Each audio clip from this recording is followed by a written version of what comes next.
Welcome to the channel. This is about myself. My name is Akash Chantel, faculty JE Advanced and Mains, 8 year plus teaching experience, expertise, Akash at Space, top rank given this. Welcome to the platform. This is about the application. Application के बारे में है. This is about the benefit of plus. Plus के क्या benefit हैं वो देख लिया. Daily live classes, structure course, live test classes, unlimited access. ठीक है. यहाँ पे आपको सभी लोग मिल जाएंगे जाने पहचाने. कुछ बेनिफिट हैं, ये प्लस के बेनिफिट्स हैं. ठीक है. ये आइकॉनिक के हैं, इसमें प्लस के साथ साथ कुछ एक्स्ट्रा बेनिफिट भी मिलेंगे. ये 10% ऑफ लगाने के बाद जो है, ठीक है, ये फीस हो गई 1 ईयर की, ये 2 ईयर की फॉर आइकॉनिक, और ये प्लस की फीस हो गई 1 ईयर और 2 ईयर. हम लोगों ने यहाँ तक कर लिया था. आज ये करना था radial radial heat conduction. Radial ही हीट कंडक्शन अगर होगा तो किस तरीके से निकालेंगे. तो इसमें क्या आएगा, इसमें थोड़ा सा वेरिएशन डालेंगे, कन्वेंशनल तरीके से नहीं पढ़ेंगे. ठीक है. इसमें क्या है, पहला देख लेते हैं, है ना. स्फेयर कैसा देखेंगे, स्फेरिकली रेडियल, है ना. मतलब कि स्फेयर बना लो, उसके अंदर यहाँ पे टेम्परेचर कितना है T1 है, यहाँ पे टेम्परेचर कितना है T2 है. हीट कैसे जाएगी, ऐसे जाएगी. हीट करंट कैसे जाएगा, रेडियली आउटवर्ड. जैसे इलेक्ट्रिक फील्ड निकलती थी इसी तरीके से यहाँ पे हीट करंट निकलना होगा, रेडियली आउटवर्ड, है ना.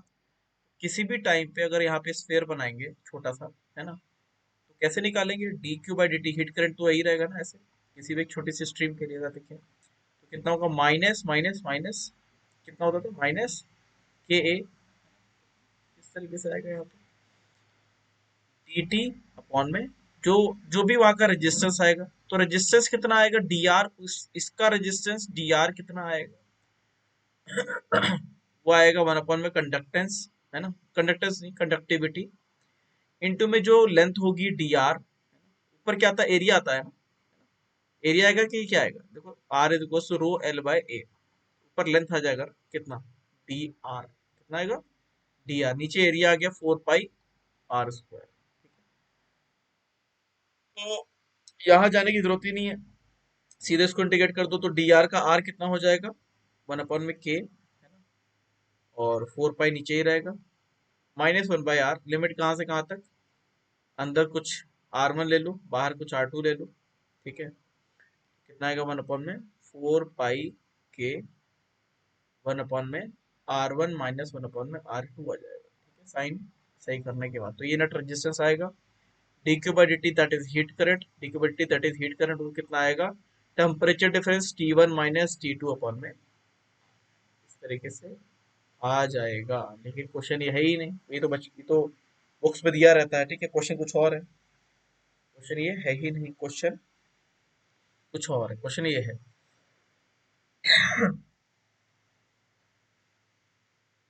क्वेश्चन ये है कि एक स्फेयर है, उसके अंदर एक और स्फेयर बना लो, अच्छे से बना लो. ये इसमें क्या करेंगे हम, इसमें जो सॉलिड है यहाँ पे,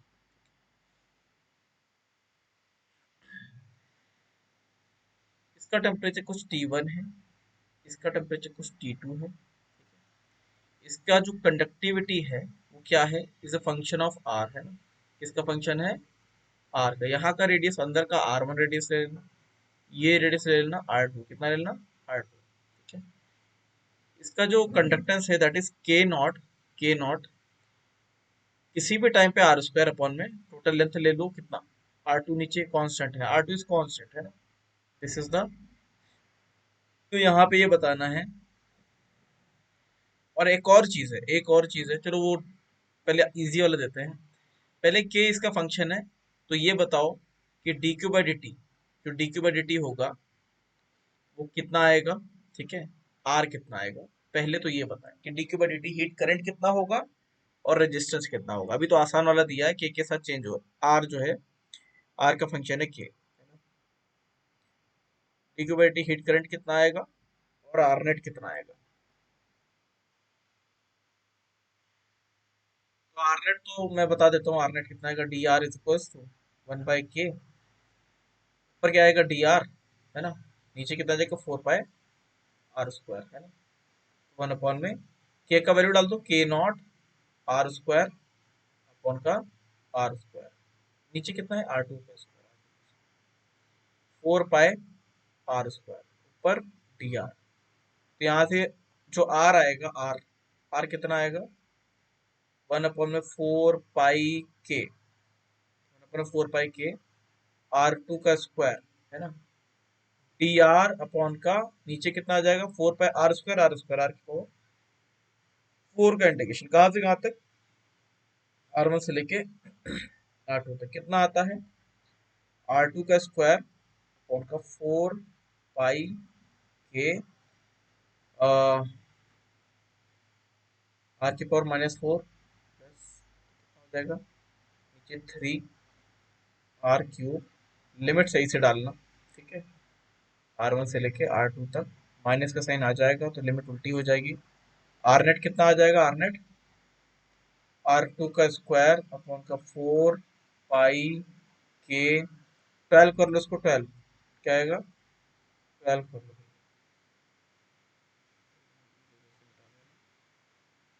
12πk, यहाँ कितना आएगा 1 में r1³ -1 में,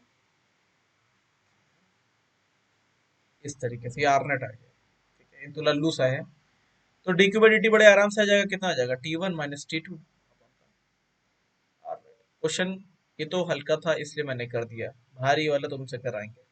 भारी वाले में क्या है, जो k है ना, k वो r का फंक्शन नहीं है ना,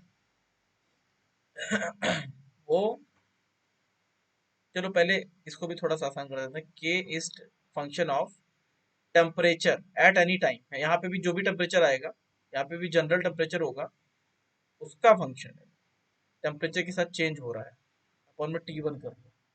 अब बताओ कैसे करेंगे, ये जो है टेम्परेचर का फंक्शन है,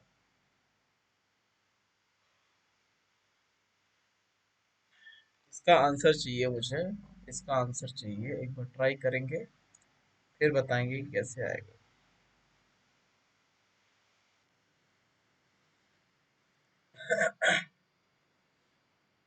अभी k is totally dependent on temperature only है ना, तो ये भी आसानी है ना, ओरिजिनल इक्वेशन डालो, जो किरचॉफ की हीट इक्वेशन थी dq/dt वाली, उसमें डालें,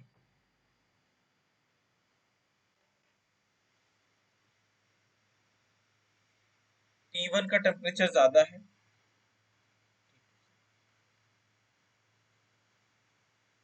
T1 का टेम्परेचर ज्यादा है,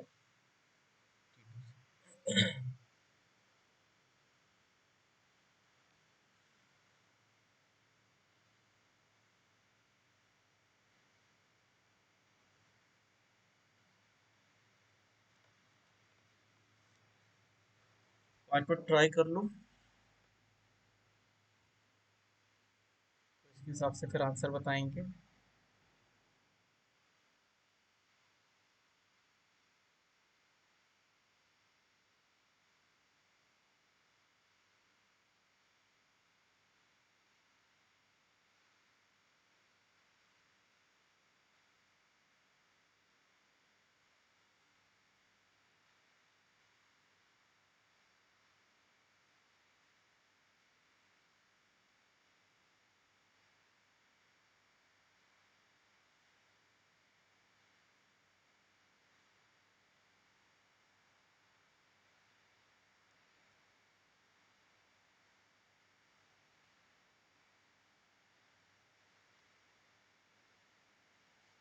बहुत आसान है, dq/dt is equals to minus k a dt/dr,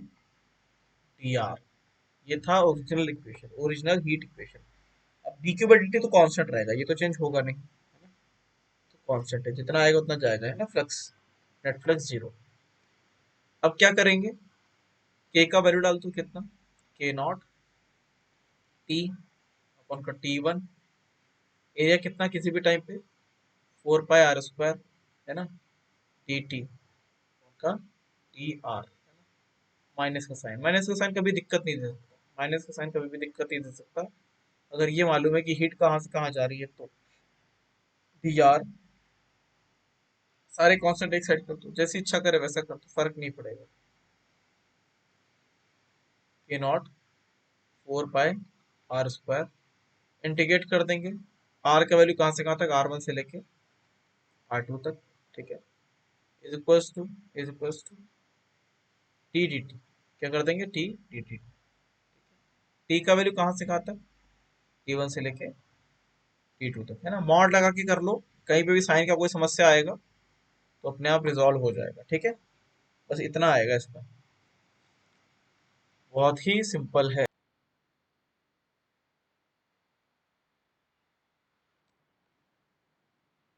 हमारे सिलेबस में सिर्फ स्टडी स्टेट है, स्टडी स्टेट ही है। स्टडी स्टेट में D Q by D T जो है कांस्टेंट हो जाता है, जितना आएगा उतना जाएगा, बीच के बीच के जो भी मटेरियल है उसको एब्जॉर्ब नहीं करेगा, ठीक है। अब कुछ जो है क्वेश्चन जो सबसे खतरनाक आ सकता है वो ये आ सकता है, ठीक है, अगर के दोनों का फंक्शन बन जाए, के इज के नॉट आर, और यहाँ पे क्या, टी, टेम्परेचर का इनवर्सली प्रोपोर्शनल से फंक्शन बन गया, ठीक है, डायमेंशनली इनकरेक्ट है, डायमेंशनली इनकरेक्ट है, उसमें के नॉट की ऐसी वैल्यूज होंगी जो वो डायमेंशनली इसको करेक्ट कर दे, है ना, उसमें घबराने की जरूरत नहीं है।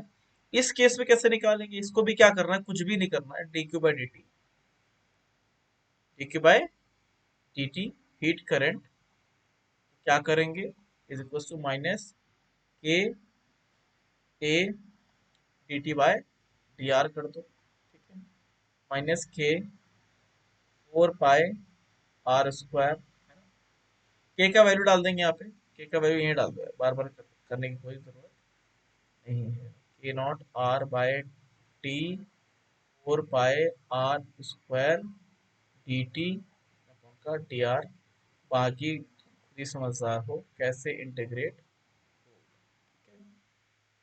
ठीक है बाय,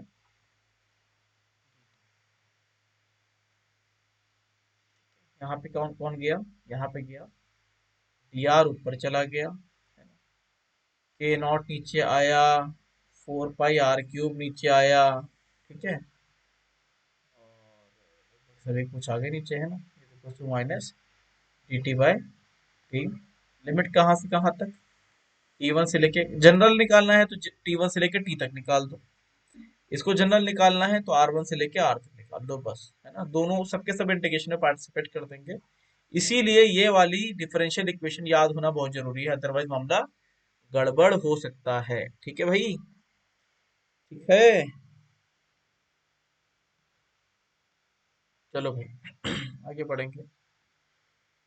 इसी तरीके से सिलिंड्रिकल आ जाता है, सिलिंड्रिकल भी किस तरीके से चलेगा, सिलिंड्रिकल ऐसा चल जाएगा, इस तरीके से चलेगा, ऐसे रहेगा, इसमें कुछ और होता है, इसमें कर्व सरफेस एरिया कितना आएगा किसी भी टाइम पे, तो इसमें कैसे करेंगे, D Q by D T minus K A D T by length, तो वही है, ये डी आर ही रहेगा, यहाँ पे डी आर है ना, D R is equal to minus K 2 pi R H D T by D R, है ना, देख लो यहाँ से इंटीग्रेशन आ जाएगा, है ना, तो यहाँ पे लॉग में आता है, क्या आता है, लॉग में आता है ना, या डी आर को अगर लोगे तो क्या करोगे, डी आर को लिख सकते हो ऊपर, डी आर मतलब कि लेंथ वाला, उनका के 2 पाई R H, है ना, इंटीग्रेट कर देंगे, इंटीग्रेट कर देंगे तो आर कितना आ जाएगा, 1/के 2 पाई H, एल एन में आ जाएगा, किस में आ जाएगा, एल एन, R2 अपन का R1 आ जाएगा, आर तो आर क्या है, रेजिस्टेंस है ना, D Q by D T कितना आ जाएगा, D Q by D T is equal to T1 minus T2 अपन का आर, सेम वेरिएशन इसमें भी डाले जा सकते हैं, के की वैल्यू के साथ छेड़छाड़ करेगा, यहाँ पे भी वैसे ही करना पड़ेगा। कुछ क्वेश्चंस हैं एस सी वर्मा के, अच्छे क्वेश्चंस हैं, इसमें मैं चाहूंगा क्वेश्चन कौन सा कर लो, एक आधा क्वेश्चन कर लो, मैं चाहूंगा ये क्वेश्चन कर लो,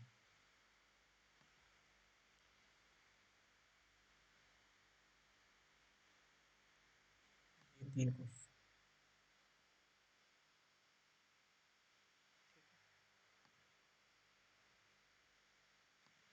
तीन क्वेश्चन जो है एक बार ट्राई करेंगे, टाइम मिलेगा भरपूर।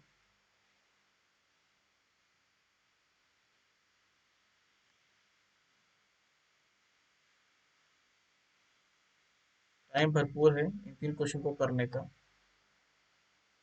करना है।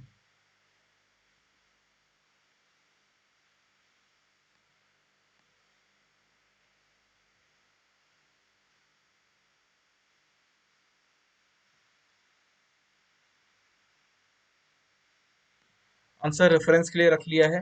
क्वेश्चन नंबर 8 करें, क्वेश्चन नंबर 9 करें, फिर क्वेश्चन नंबर 10th भी करना है। 10th वैसे लास्ट लेक्चर में करा दिया था, तो 10th मत करोगे तब भी काम चलेगा ना, 10th नहीं करोगे।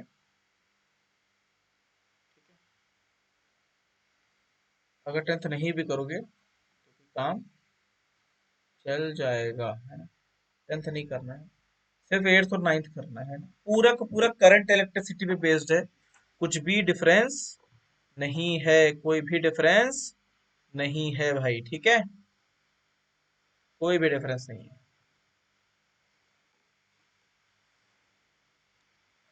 8th and 9th।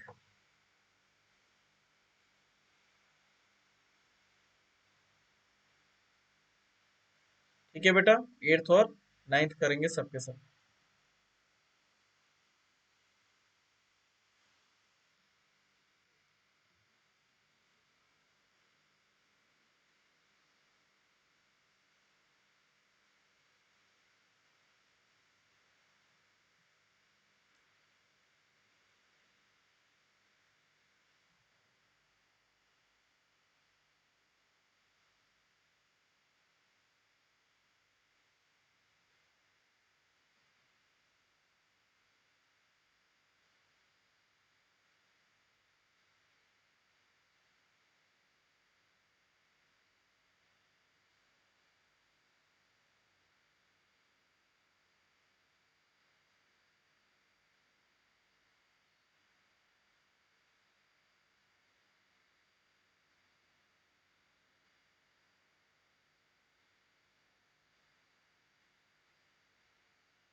Full it is done,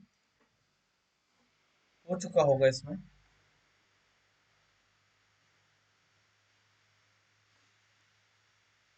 5 minute और देंगे, एक बार ट्राई कर ले, मैं चाहूंगा भाई आप सब लोग अपने आप करें इसको, निकालेंगे क्या आराम से।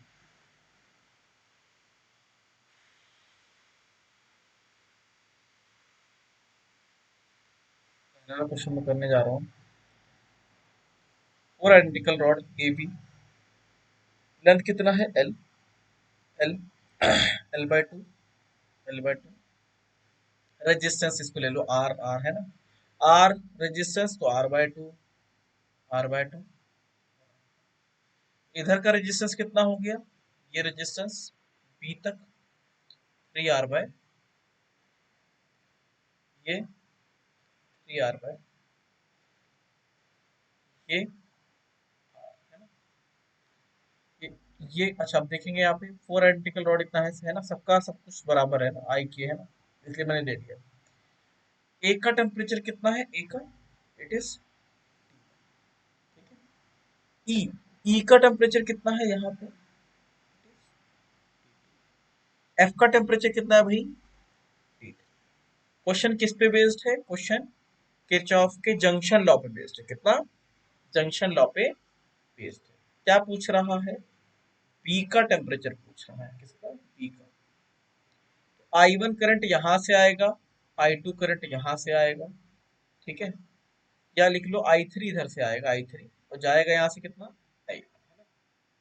तो incoming is equal to outgoing, है ना, तो इनकमिंग कितना, T3 माइनस TB अपॉन का 3R/2 plus plus plus plus plus T2 minus TB upon का 3R/2 is equals to TB minus T1 upon का R से R कट गया,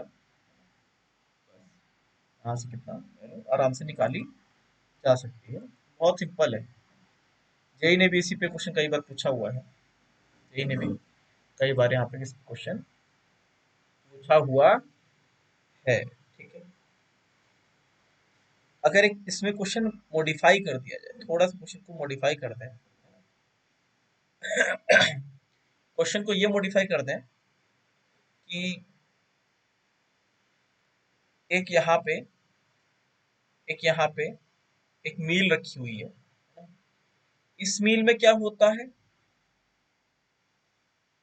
इस मील में हीट प्रोड्यूस होता है, कैसे होता है, यहाँ पे कुछ विस्कस लिक्विड है, उसमें कुछ टॉर्क लगाएंगे तो कांस्टेंट ओमेगा से घूमेगा, है ना, कांस्टेंट ओमेगा से अगर घूमेगा, ठीक है, और फिर ये पूरा का पूरा जो सेटअप है, ये एक रॉड से निकलती है, ये हीट एक रॉड से निकलती है ऐसे।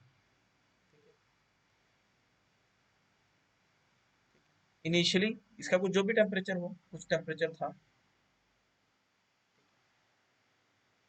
तो क्वेश्चन कुछ बड़ा ही मतलब अलग टाइप का हो जाएगा। क्वेश्चन ये है कि ये इस व्हील को पूरा घुमाता है, इसका 50% एनर्जी जो है, बाकी तो है, बाकी 50% हीट में बाहर निकल जाता है ना, 50% हीट में बाहर निकल जाता है, और 50% जो हीट एनर्जी है वो यहाँ चले जाता है, मतलब कि अगर 100 जूल दे रहा है तो इसमें 50% तो उसमें चला जाएगा, है ना, एफिशिएंसी इशू के चक्कर में 50% एफिशिएंसी है, तो सिर्फ 50% हीट को dQ/dt के फॉर्म में यहाँ पे ट्रांसफर कर सकता है, ठीक है। रेजिस्टेंस KLA, मास M, specific heat capacity S, specific heat capacity S। इसका टेम्परेचर इनिशियली 2T0 था, और 2T0 ही रखना है इसको, टेम्परेचर इसका चेंज नहीं हो रहा है, जितनी एनर्जी आ रही है बाहर हीट में चली जा रही है और सामने चली जा रही है, इसका टेम्परेचर T0 कल के क्वेश्चन की तरह है, लेकिन चेंज ये है जब तक इसका टेम्परेचर, इस वाले M का टेम्परेचर T0 से 2T0 ना आ जाए, T0 से 2T0 ना आ जाए, तो तुम्हें बताना है कि ये जो मोटर लगा था जो इसको घुमा रहा था, उसने नेट वर्क कितना किया, वर्क डन कितना किया, टोटल टोटल वर्क डन उसने कितना किया, टोटल वर्क डन उसने कितना किया। अच्छा ये बताओ, टेम्परेचर अगर टेम्परेचर जो है टेम्परेचर अगर बराबर हो जाएगा तो क्या, अच्छा फिर एनर्जी कहाँ चली जाएगी, फिर एनर्जी अगर टेम्परेचर बराबर हो गया, वर्क कर रहा है, क्या उसे तब वर्क करना पड़ेगा, नहीं करना पड़ेगा, है ना, लेकिन तब तक कर रहा है, तब तक कांस्टेंट वे में कर रहा है, तो थोड़ी सी बस अप्रोच चाहिए, पूरा आंसर नहीं चाहिए। क्वेश्चन ये है कि टाउ डॉट ओमेगा का पावर दे रहा है, 50% हीट में चला जाएगा, 50% जो है वो डिक्यूबिलिटी के फॉर्म में आ जाएगा, ठीक है, तो कांस्टेंट सप्लाई हो गई एनर्जी की, कांस्टेंट सप्लाई, ठीक है। तो ये बताना है कि इसका टेम्परेचर जब तक कि इसके बराबर नहीं आ जाता, या और थोड़ा आसान कर देते हैं, इसका टेम्परेचर शुरू में T0 था, ये T0 से जब तक कि T0 3T0/2 ना पहुंच जाए, 3T0/2, तब तक उसे कितना वर्क करना पड़ेगा वो बताते हैं बस, ठीक है, शुरू हो जाए।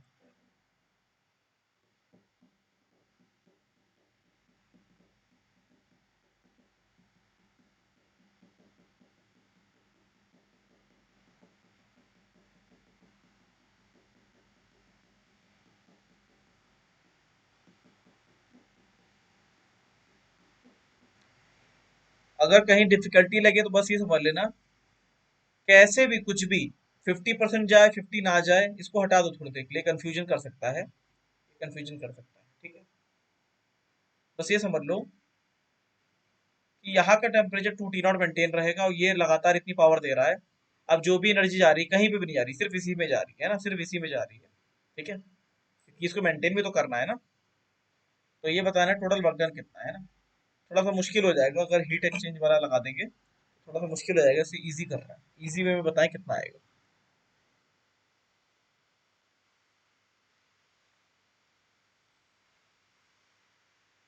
कर लो, 5 मिनट बाद सॉल्व करेंगे इसे।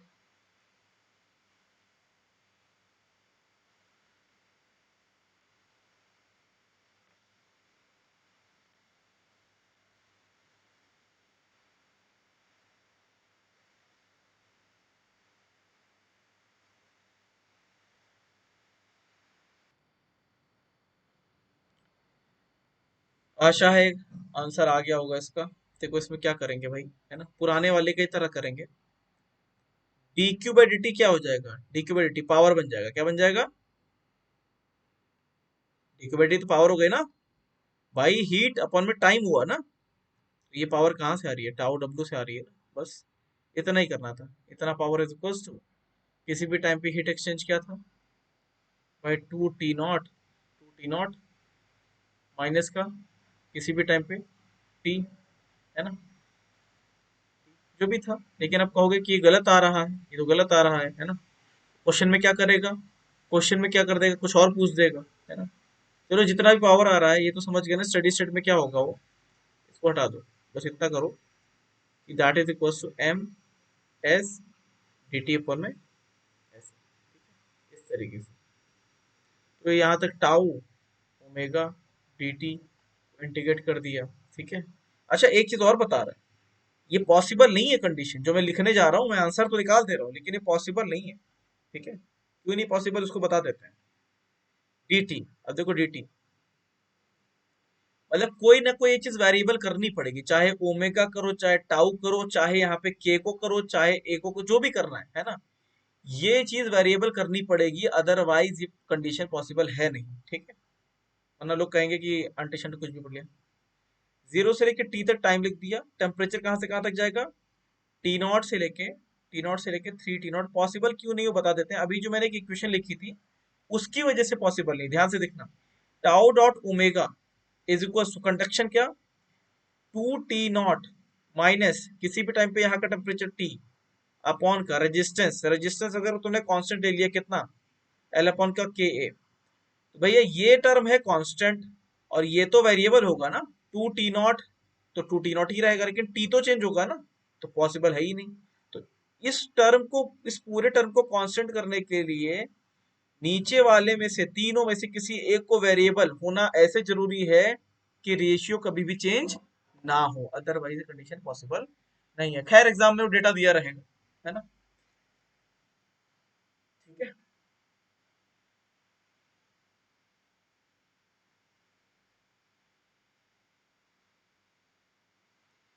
यहाँ पे एक पॉसिबल डाउट ये है कि ऐसे 2T0 टेम्परेचर कभी मेंटेन ही नहीं हो पाएगा, है ना भाई। 2T0 टेम्परेचर तो कभी मेंटेन हो ही नहीं पाएगा, है ना। तो 2T0 तभी मेंटेन हो पाएगा जब जितनी एनर्जी जा रही है उतनी एनर्जी आती रहे, जितनी एनर्जी जा रही है उतनी एनर्जी आती रहे। चलो अगला क्वेश्चन जो है, ये पूरा का पूरा डब्ल्यू एस बी बेस्ड है, किस पे, वेट स्टोन ब्रिज पे बेस्ड है, किस पे, वेट स्टोन ब्रिज पे। तो ये वाला क्वेश्चन भी एक बार कर लें सब लोग, उसके बाद आगे बढ़ेंगे। ठीक है, क्वेश्चन नंबर 9 सिर्फ प्रैक्टिस के लिए कर लें, वेट स्टोन ब्रिज पे बेस्ड है वो।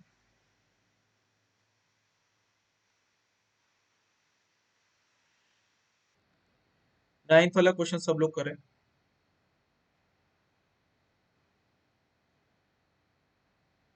हम्म,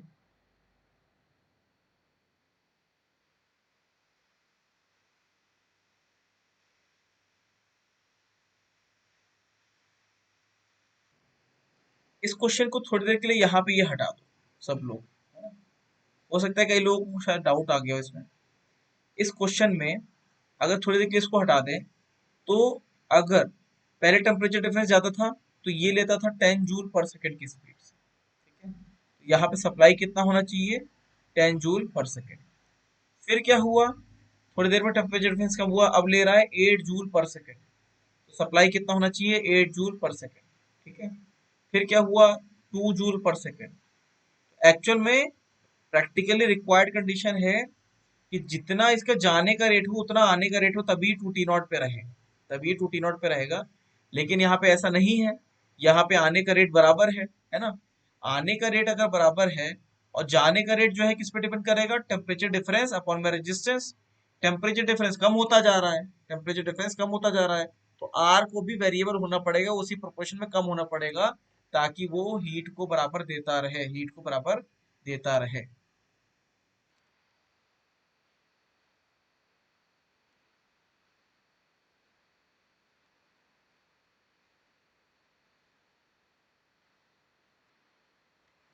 क्वेश्चन नंबर 9 को करने से पहले एक बार मैं इसमें वेरिएशन डालना चाहूंगा, इसी क्वेश्चन में। अच्छा क्वेश्चन बन गया था ये, इसमें एक और वेरिएशन डाल देते हैं।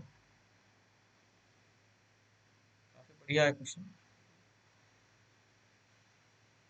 सिर्फ ऐसा कर दो, एक काम करो, इस क्वेश्चन में सिर्फ ऐसा कर दो मेरे कहने से, इसको इसको जो है ओमेगा से घुमा दो, ओमेगा से घुमा दो। और ये क्या है, एक डिस्क है, क्या है, एक डिस्क। हमारा स्क्वायर बाय टू इसका मोमेंट ऑफ इनर्शिया, ये डिस्क है, इसको घुमा दिया बस। अभी बोल रहा है डिस्क का जो भी एनर्जी है, कुछ टरबाइन की तरह है, यहाँ पे हीट एनर्जी में कन्वर्ट होगा। ठीक है, और यहाँ पे ये एक ऐसे सिस्टम में लग रहा है, एक ऐसे सिस्टम में लग रहा है, देखो यहाँ पे एक ऐसे सिस्टम में लग रहा है जो पहले से कुछ 2T0 टेम्परेचर पे था। इसका मास m था, हीट कैपेसिटी s थी, बीच में एक रॉड लगी हुई है, यहाँ पे एक मास है, उसका भी मास m है, हीट कैपेसिटी s है, टेम्परेचर T0 है इनिशियल।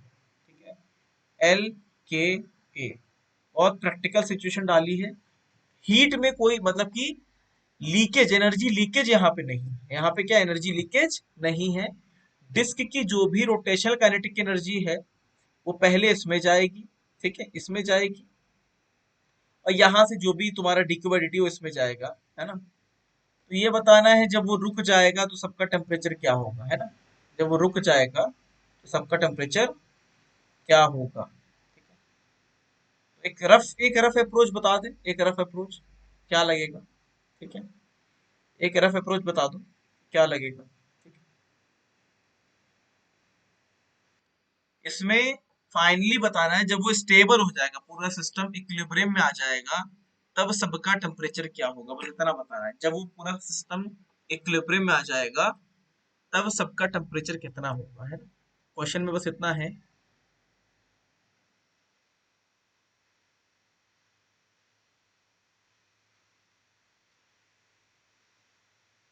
अब इसमें एक डाउट आता है कि ओमेगा में इतनी एनर्जी है कि वो इक्विलिब्रियम पे ला पाएगा कि नहीं ला पाएगा। तो इक्विलिब्रियम में तो तब भी आ जाता है ना, इक्विलिब्रियम में तब भी आ जाता अगर ये ओमेगा ना होता, धीरे धीरे एनर्जी एक्सचेंज होती, इन्फिनिट टाइम में दोनों का टेम्परेचर T0 हो जाता, दोनों का टेम्परेचर T0 हो जाता। ठीक है, लेकिन यहाँ तो ओमेगा है। तो इस तरीके से बताना है, जब वो ये तो तय है कि इक्विलिब्रियम में आएंगे, है ना। तुम चाहो तो भी ना चाहो तो भी इक्विलिब्रियम में आने तय है ना। वो नेचुरल लॉ है, उसमें कुछ भी करना नहीं है।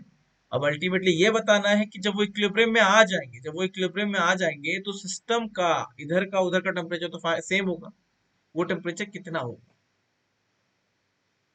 वो।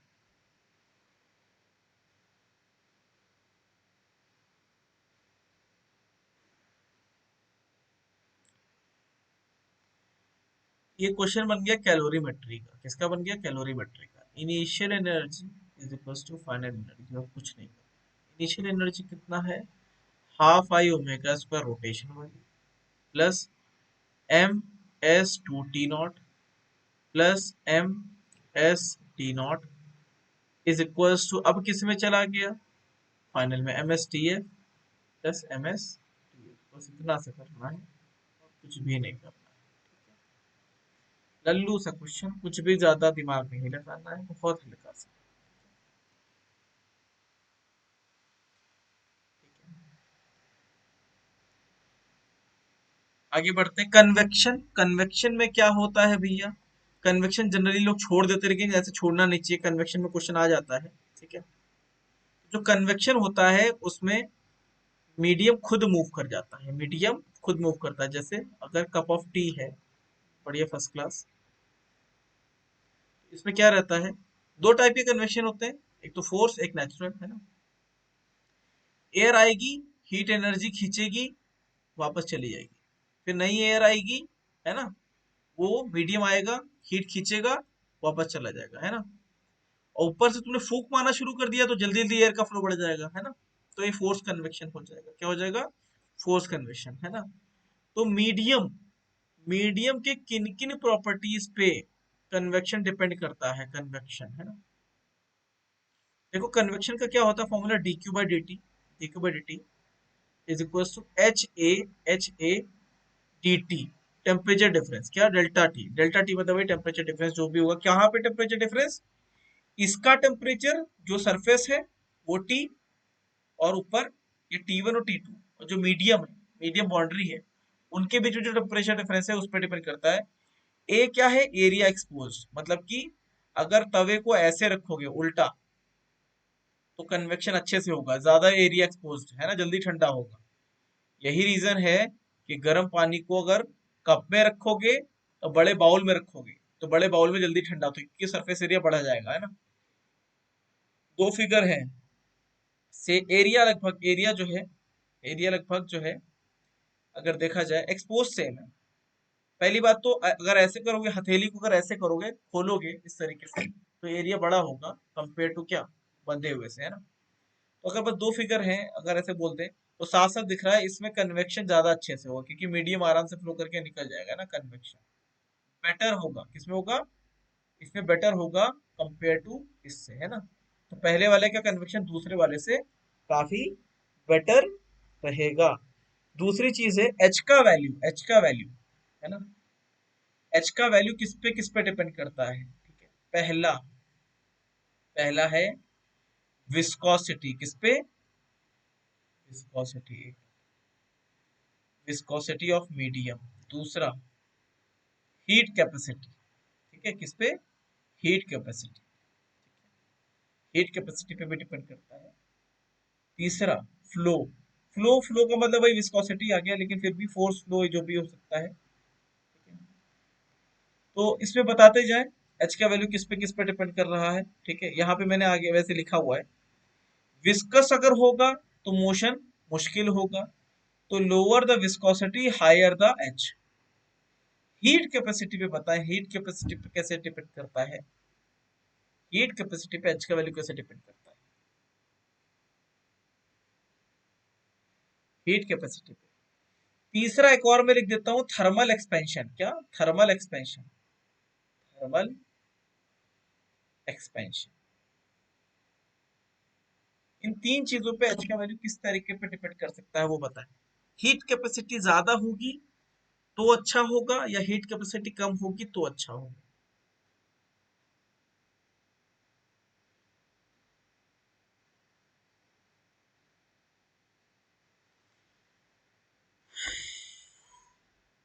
पहले तो ये सोचना पड़ेगा मीडियम मूव क्यों करता है, मीडियम क्यों,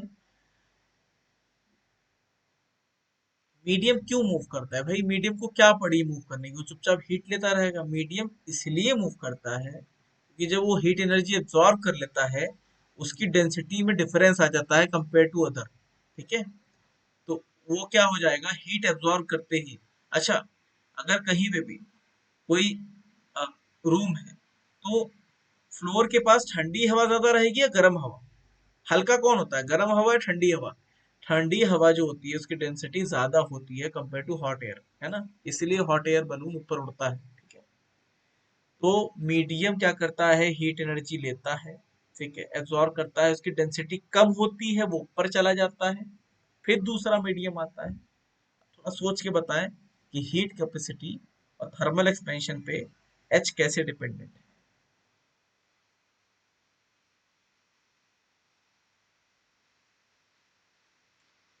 लोअर द हीट कैपेसिटी जितना कम होगा, टेम्परेचर डिफरेंस, है ना, मतलब कि उतना ज्यादा टेम्परेचर बढ़ जाएगा उसका, और टेम्परेचर डिफरेंस बढ़ते ही एक्सपेंशन ज्यादा होगा, इसलिए एच ज्यादा अच्छा होगा। अल्फा पे कैसे डिपेंड करता है, अगर अल्फा ज्यादा बढ़ा, अल्फा अगर बढ़ गया तो एक्सपेंशन भी बढ़ जाएगा, एक्सपेंशन बढ़ते ही क्या हो जाएगी, डेंसिटी तुरंत चेंज हो जाएगी, इसलिए एच ज्यादा होगा, है ना।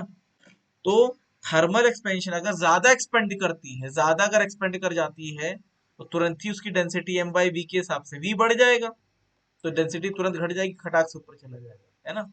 तो ये ऐसे पॉइंट हैं जो जेई पूछ सकता है बढ़िया से, ठीक है। मेंस पूछेगा, मेंस जेई एडवांस नहीं पूछेगा, मेंस पूछेगा। ये चीजें पता होनी चाहिए, विस्कोसिटी पे कैसे डिपेंड करता है, हीट कैपेसिटी पे कैसे डिपेंड करता है, और थर्मल एक्सपेंशन पे कैसे डिपेंड करता है, ठीक है। अब देखो,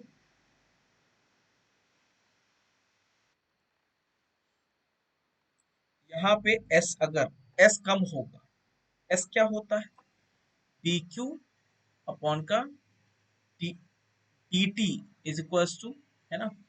स्पेसिफिक है तो एम एस ऐसे लिख दिया, एम एस, या हीट कैपेसिटी सी ले लो।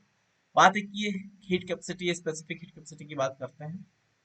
देखो क्या है, अगर सी कम होगा, सी कम होगा, तो थोड़ी सी हीट लेते ही, थोड़ी सी हीट लेते ही क्या हो जाएगा, dt बहुत ज्यादा बढ़ जाएगा, टेम्परेचर डिफरेंस मतलब उसमें ज्यादा आ जाएगा। जैसे ही dt आएगा, एक्सपेंशन बहुत ज्यादा हो जाएगा, एक्सपेंशन होते ही डेंसिटी खटाक से गिर जाएगी, इसलिए आराम से खटाक से मूव कर जाएगा। इसलिए हीट कैपेसिटी, हमें फील आता है कि हीट कैपेसिटी ज्यादा होगा तो अच्छा होगा, खूब सारी हीट लेगा फिर जाएगा, नहीं। हमारा मेन मोटो है थोड़ी सी हीट ले, जल्दी लेके भागे, ठीक है।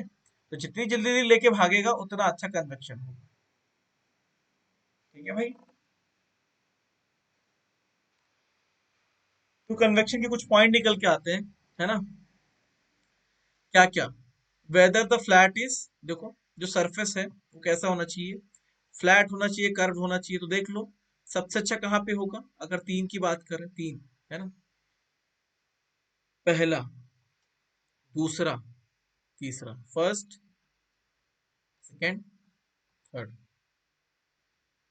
फर्स्ट में सबसे शानदार कन्वेक्शन होगा ना, आराम से। सेकंड में दिक्कत है ना, भिड़ रहे हैं एक दूसरे से, है ना। थर्ड, थर्ड न्यूट्रल है ना। तो सबसे अच्छा कन्वेक्शन किस में होगा, C1 बेस्ट होगा, फिर C3 होगा, फिर C2, ठीक है। मैं इसकी बात कर रहा हूँ, हीट कैपेसिटी नहीं है, बस कन्वेक्शन बता रहा हूँ मैं ना। अब देखो, और किस पे डिपेंड करता है, whether, whether the wall is horizontal और वर्टिकल, ठीक है। Whether the fluid is in contact with the wall of, ठीक। Density, viscosity, specific heat, thermal conductivity, बहुत सारी चीजों पे डिपेंड करता है। तो ये सारी चीजें हैं, ठीक है, जिस पे सब चीजें डिपेंड करती है। तो कन्वेक्शन के बारे में ये आता है सिंपल से, क्या कन्वेक्शन में क्या है ये याद रखना है, D Q by D T is equal to minus H A, है ना, minus H A delta T, है ना, डेल्टा टी। माइनस का साइन क्या है वो समझ जाओगे, जैसे जैसे तुम, मतलब अगर इसको प्लस भी रख लो तो फर्क नहीं पड़ता, है ना। अगर तुम्हें मेन समझ में आ रहा है, जितना हीट जा रहा है उतना उसमें निकल के जा रहा है, तो यहाँ से आ जाता है, ठीक है। अब एक आता है फ्रीजिंग ऑफ लेक, है ना, लेक फ्रीज होती है। ये वाला केस जो है मैं चाहूंगा कि ये करके ही जाओ।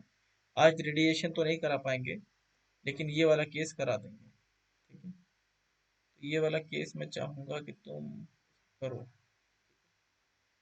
कौन सा, फ्रीजिंग ऑफ लेक, लेक का फ्रीज होना, करके जो है आज छुट्टी मिलेगी, ट्राई करेंगे, फिर करवाएंगे, है ना। लेक कैसे फ्रीज होती है, कितने टाइम में कितनी लेक फ्रीज होगी, ये सब कुछ देखना है।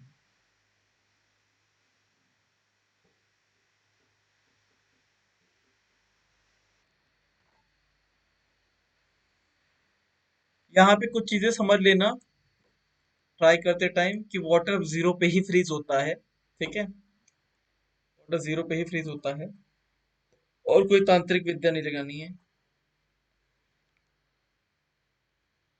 आइस वाटर का जो इंटरफेस है, आइस और वाटर का इंटरफेस वो हमेशा जीरो ही होगा। आइस और वाटर का जो इंटरफेस है वो हमेशा जीरो ही होगा। आइस और वाटर सिर्फ और सिर्फ 0 डिग्री सेंटीग्रेड पे ही मिल सकते हैं, अदरवाइज नहीं मिलेंगे। ये आज का लास्ट क्वेश्चन है, सामने ही लिखा हुआ है, सामने ही लिखा हुआ है, बहुत आसान है वैसे। देखो भाई सिंपल है, किसी भी टाइम पे है ना, इसकी विड्थ हाइट कितनी मान ली, dy मान ली, है ना। तो dq/dt है, dq/dt is equal to temperature difference कितना, आइस का टेम्परेचर कुछ नेगेटिव मान लिया है, जो भी ऊपर ऊपर मान लेते हैं, ऊपर टेम्परेचर डिफरेंस कितना है वो मान लिया है ना। 0 - - है ना, माइनस ही तो टेम्परेचर होगा, अदरवाइज होगा ही नहीं। अपॉन में जितना आइस जम चुकी है, किसी भी टाइम पे आइस जम चुकी है वो ले लो, है ना। वाई अपॉन में के क्या है, आइस का कंडक्टिविटी है ना, इज इक्वल्स टू कितना जमा और एक्स्ट्रा इसकी एनर्जी से खींचने से, एनर्जी निकल रही है बाहर, क्या एनर्जी बाहर निकल रही है, खींच रहा है इस एनर्जी, dq/dt है ना। जैसे रेफ्रिजरेटर करता है बिल्कुल वैसे ही, is equals to rho A, rho A latent heat है ना, रो ए dy, ये क्या बन गया, मास बन गया, क्या बन गया, मास, डीएम मास को एल से मल्टीप्लाई किया, लेटेंट हीट अपॉन में dt, क्योंकि dq/dt है ना, तो इतना क्या बन गया था, इतना बन गया था dq। बस इंटीग्रेट कर देंगे, यहाँ से आंसर आ जाएगा, ठीक है। बहुत सिंपल है। हाइट कहाँ से कहाँ तक जाएगी, कुछ जीरो से लेकर एच तक चली जाएगी, टाइम जीरो से लेकर टी तक चला जाएगा, तो टाइम मिल जाएगा, है ना। टाइम मिल जाएगा कि आइस की लेयर कितनी जमेगी, कितने टाइम में कितनी जमेगी, है ना। आइडियली, प्रैक्टिकली नहीं, प्रैक्टिकली कुछ और भी टर्म्स आते हैं जो सिलेबस में नहीं है, ठीक है। तो आज के लिए इतना ही, आभार व्यक्त करने का समय आ गया है।